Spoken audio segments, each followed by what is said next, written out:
हमने तो मान लिया है कि हमारी दीदी अब हमारे लिए मर चुकी हैं।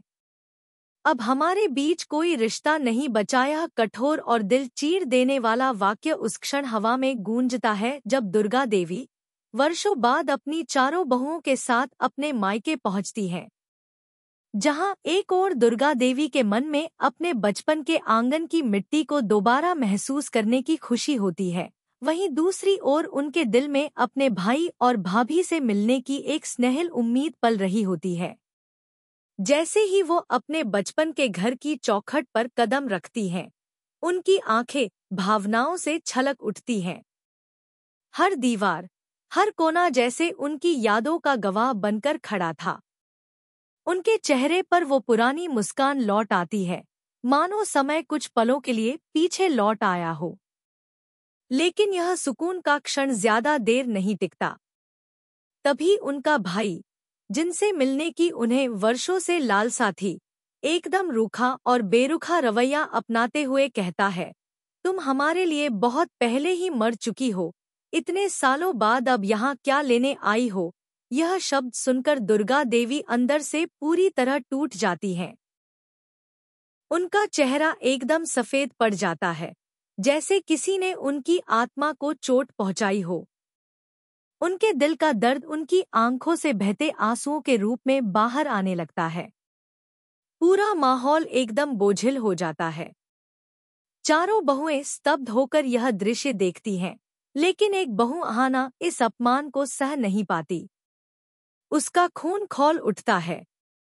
अहाना, जो हमेशा अपनी सास को मां की तरह मानती आई है, आगे बढ़कर दुर्गा देवी के भाई के सामने डटकर खड़ी हो जाती है और कड़े शब्दों में कहती है, जितना हक इस घर पर आपका है, उतना ही हक मेरी सासू माँ का भी है, और कोई इस हक को छीन नहीं सकता।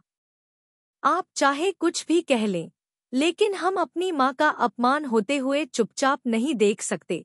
उसके इस साहसिक और सटीक जवाब से पूरा माहौल सन्न रह जाता है। दुर्गा देवी की भाभी भी पीछे नहीं हटती। वो ताना मारते हुए कहती हैं, तुम बहुओं समेत चुपचाप यहाँ से निकल जाओ, वरना अंजाम अच्छा नहीं होगा। लेकिन अहाना उन लोगों में से नहीं है जो डरकर पीछे हट जाए। वो दुर्गा देवी का हाथ थामती है और पूरे आत्मविश्वास के साथ कहती है कि अब वो अपनी सास के खोए हुए सम्मान और हक को वापस दिलवाकर ही रहेगी, चाहे इसके लिए उसे दुर्गा देवी के भाई और भाभी से सीधा संघर्ष ही क्यों न करना पड़े, वह तैयार है। अब कहानी एक निर्णायक मोड़ पर पहुंच जाती है। अहाना ने ठान लिया है कि चाहे जो भी हो जाए, वह अपनी सास का सिर झुकने नहीं देगी।